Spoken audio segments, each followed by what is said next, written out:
পয়লা মে থেকে আসছে নিয়মের বিরাট পরিবর্তন। ইউপিআই থেকে এটিএম, ব্যাংক, সেভিং অ্যাকাউন্টের নিয়মের একাধিক বদল ঘটবে এই পয়লা মে থেকে। তো বন্ধুরা, সে নিয়ে আজকের আপডেটটি আমি আপনাদের সাথে শেয়ার করতে যাচ্ছি যে পয়লা মে থেকে ইউপিআই থেকে শুরু করে এটিএম কার্ড, পাশাপাশি ব্যাংকের সেভিংস অ্যাকাউন্টের কোন কোন নিয়মের পরিবর্তন আসতে চলেছে, যার সরাসরি প্রভাব আপনাদের উপর পড়বে।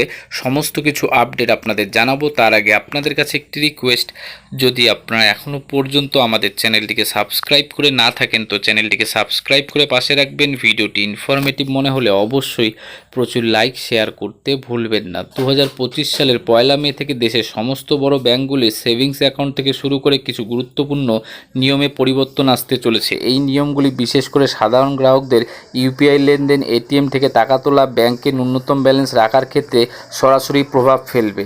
এই সকল জিনিস খুবই গুরুত্বপূর্ণ সকল মানুষের কাছে, সেই কারণেই সকলের উচিত এই সম্পর্কে জেনে নেওয়া।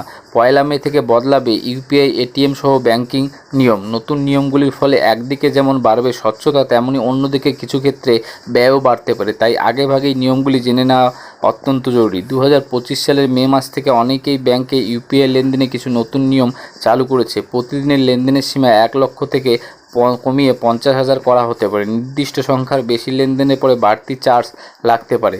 রাতে 8টার পর থেকে সকাল 8টা পর্যন্ত বড় অঙ্কের লেনদেনে ওটিপি যাচাই বাধ্যতামূলক হওয়া সম্ভব না। এটিএমে বিনামূল্যে কতবার টাকা তুলতে পারবেন? মেট্রো শহরে প্রতি মাসে 3 বার পর্যন্ত বিনামূল্যে টাকা তোলা যাবে।